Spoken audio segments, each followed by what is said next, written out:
Hello everyone, आप सभी का मोस्ट वेलकम है मेरे चैनल इन्फो प्लेटफॉर्म पर, the channel of your success. Friends, आज का जो टॉपिक है वो एक्ट ऑफ गॉड है। आइए जानते हैं इस एक्ट ऑफ गॉड के बारे में। ये टॉपिक इंटरेस्टिंग होने के साथ साथ बहुत इंपॉर्टेंट भी है। फ्रेंड्स, अगर हम बात करें, act of God is a contractual clause that refers to an unnatural event such as an earthquake, fire, war or other such situation which prevents parties from continuing or performing their contractual provisions। अगर friends बात करें court की, तो court have recognise various event as acts of God like tornadoes, earthquakes, death, extraordinary insurance policies for property damage exclude from their protection damage caused by acts of God।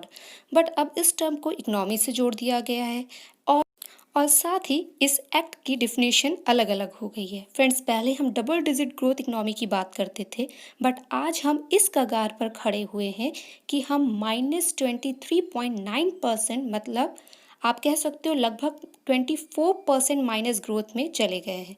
Friends, आपको अब उन आंकड़ों से रूबरू करा रहे हैं जो NSO यानी नेशनल स्टैटिकल ऑफिस से रिलीज हुए हैं। ये सिर्फ एक सेक्टर की बात नहीं कर रहे, ये पूरी की पूरी इकोनॉमी के बारे में आपको अवेयर करा रहे हैं। अगर बात करें हम इंडस्ट्रीज़ की, जो ग्रोथ है वो -38.1% है। अगर हम सर्विसेज की बात करें दैट इज़ -20.6%। मैन्युफैक्चरिंग की बात करें -39.3%। एग्रीकल्चर की बात करें, जो कुछ होप दिखी है इसमें 3.4% पॉजिटिव में, लेकिन ट्रेड और होटल्स की बात करें दैट इज़ -47%। ये हालात हैं आज की इकोनॉमी की, and that's why India's GDP contraction could be one of the worst among G20 countries. और इकोनॉमी की जो इतनी बुरी हालत है वो सच में कोरोना की वजह से है, बिकॉज कोरोना तो और भी कंट्रीज़ में हुआ है, तो सिर्फ हमारे यहाँ इतनी बुरी कंडीशन क्यों? फ्रेंड्स, रियल में ये एक्ट ऑफ गॉड है या एक्ट ऑफ फ्रॉड? इन सभी बातों के बारे में जानना हम लोगों के लिए इम्पॉर्टेंट है।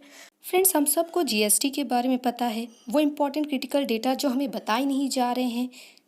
साथ ही हम सभी को ये भी पता चल चुका है कि डिमोनेटाइजेशन यानी नोटबंदी one of the worst cases of economy policy. Government policies कैसे ख़राब हो रही हैं और प्रॉफिटेबल जो PSUs हैं कैसे बिक रहे हैं या बेचे जा रहे हैं, और इन सब का बस एक ही रीज़न है कि गवर्नमेंट के पास पैसे नहीं हैं। देश में अनएम्प्लॉयमेंट बढ़ रहा है, देश की GDP का जो ग्राफ है वो कॉन्टिन्यूसली लास्ट 8 क्वार्टर से नीचे जा रहा है। और फ्रेंड्स, हाल ही में GST संग्रह में होने वाली कमी के लिए कोविड-19 को कारण ठहराते हुए फिनेंस मिनिस्टर निर्मला सीतारमण जी ने कहा कि यह अर्थव्यवस्था एक्ट ऑफ गॉड जैसी स्थिति का सामना कर रही है। मतलब उनका कहना यह है कि ये सारे सर्कमटेंसेस एक्ट ऑफ गॉड के अंदर आते हैं। फ्रेंड्स, इसी साल वित्त मंत्रालय ने कहा था कि इस पैंडेमिक को प्राकृतिक आपदा समझा जाना चाहिए। इसे उचित समझने पर फोर्स मेजॉर क्लॉज यानी FMC यानी प्राकृतिक आपदा प्रावधान को लागू किया जा सकता है। आप लोगों के माइंड में आ रहा होगा कि आखिर ये FMC है क्या? तो फ्रेंड्स, फोर्स मेजॉर क्लॉज या एक्ट ऑफ गॉड प्रावधान नेपोलियन कोड से लिया गया है।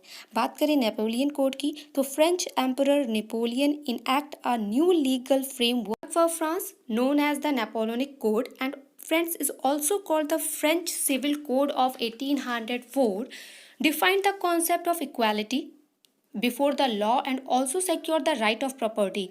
The Civil Code gave post-revolutionary France its first coherent set of laws concerning property, colonial affairs, the family and the individual rights. Friends, ये FMC प्रावधान अधिकांश वाणिज्य अनुबंधों में सम्मिलित किए जाते हैं तथा यह संकटकालीन स्थिति का सामना करने के लिए सावधानी पूर्वक तैयार किए गए कानून की व्यवस्था है।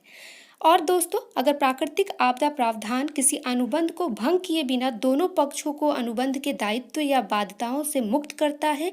साथ ही वह विभाग द्वारा जारी किए गए सामानों की खरीद के लिए मैनुअल 2017 में प्राकृतिक आपदा प्रावधान का उल्लेख भी किया गया है। इसके अलावा प्राकृतिक आपदा से संबंधित नियम यानी भारतीय संविधान अधिनियम या आप कह सकते हैं इंडियन कॉन्ट्रैक्ट एक्ट 1872 के तहत निर्धारित किए गए हैं। आइए फ्रेंड्स, अब बात करते हैं act of God and force majeure clause के बीच के डिफरेंस की। यूजुअली एक्ट ऑफ गॉड के तहत केवल प्राकृतिक अप्रत्याशित परिस्थितियों को सम्मिलित किया जाता है, जबकि प्राकृतिक आपदा का दायरा काफ़ी विस्तृत होता है और इसमें प्राकृतिक रूप से होने वाली घटनाओं तथा मानव जनित घटनाओं को भी सम्मिलित किया गया है। आइए जानते हैं कि इन प्राकृतिक आपदा प्रावधानों को कानूनी तौर पर लागू करने हेतु क्या क्या परिस्थितियां हैं। तो फ्रेंड्स, इस फोर्स मेजर क्लॉज प्रावधानों को लागू करने के लिए युद्ध, दंगे, प्राकृतिक आपदाएं या एक्ट ऑफ गॉड, हड़तालें, व्यापारिक प्रतिबंध लगाने वाली सरकार की नई नीतियां, बहिष्कार, महामारी का प्रकोप आदि स्थितियां सूचीबद्ध हैं। फ्रेंड्स, न्यायालय की दृष्टि में यह प्रावधान क्या है, आइए इसके बारे में जानते हैं। न्यायालय ने अपने फैसलों में यह स्थापित किया है कि प्राकृतिक आपदा प्रावधानों को किसी अनुबंध के परिपालन में कठिनाई होने पर लागू नहीं किया जा सकता है। इसे केवल असंभवता वाली स्थिति उत्पन्न होने पर ही लागू किया जाएगा। इस ईयर अप्रैल में बॉम्बे हाई कोर्ट ने एक मामले में प्राकृतिक आपदा प्रावधान लागू करने की मांग खारिज कर दी थी। मामले में याचिकाकर्ता का कहना था कि वह कोविड-19 से संबंधित लॉकडाउन के कारण स्टील की आपूर्ति के लिए किए गए एक अनुबंध को पूरा करने में सक्षम नहीं है, अतः उसे प्राकृतिक आपदा प्रावधानों के तहत राहत प्रदान की जाए। और फ्रेंड्स, अगर ऐसे ही हम वैश्विक उदाहरण की बात करें तो चाइना के सुप्रीम पीपल कोर्ट द्वारा 2002 सार्स के प्रकोप को प्राकृतिक आपदा घटना के रूप में मान्यता दी गई थी। और हाल ही में सिंगापुर ने इस पैंडेमिक के कारण अपने संविधात्मक दायित्वों को पूरा करने में असमर्थ व्यवसायों को राहत देने के लिए अप्रैल में कोविड-19 टेम्परेरी मेजर्स एक्ट अर्थात अस्थायी उपाय अधिनियम लागू किए हैं। इसी तरह जुलाई में पेरिस की एक वाणिज्य अदालत ने निर्णय दिया है कि महामारी को प्राकृतिक आपदा के समान माना जा सकता है। अब फ्रेंड्स, बात करते हैं प्राकृतिक आपदा प्रावधान पर मॉडल कोड अर्थात आदर्श संहिता क्या है, इसके बारे में जानते हैं। तो फ्रेंड्स, आईसीसी यानी इंटरनेशनल चैम्बर ऑफ कॉमर्स ने मौजूदा अंतर्राष्ट्रीय प्रणालियों को सम्मिलित करते हुए प्राकृतिक आपदा प्रावधान पर आदर्श संहिता अर्थात model code on the force majeure clause विकसित की है। इस कोड में कहा गया है कि प्राकृतिक आपदा प्रावधान को लागू करने के लिए परिस्थितियों को याचिकाकर्ताओं के उचित नियंत्रण से बाहर होना चाहिए तथा अनुबंधन की शुरुआत के समय इन परिस्थितियों का अंदाज़ा नहीं लगाया जा सकता। फ्रेंड्स, ये थी कुछ important information act of God के रिगार्डिंग। एग्जाम में आपसे प्राकृतिक आपदा क्या है, इससे कब लागू किया जा सकता है, या आईसीसी द्वारा विकसित किए गए प्राकृतिक आपदा प्रावधान पर मॉडल कोड को समझाइए, या act of God and force majeure clause के बीच डिफरेंस क्या है, या नेपोलियन कोड क्या है, इन सब के बारे में पूछा जा सकता है।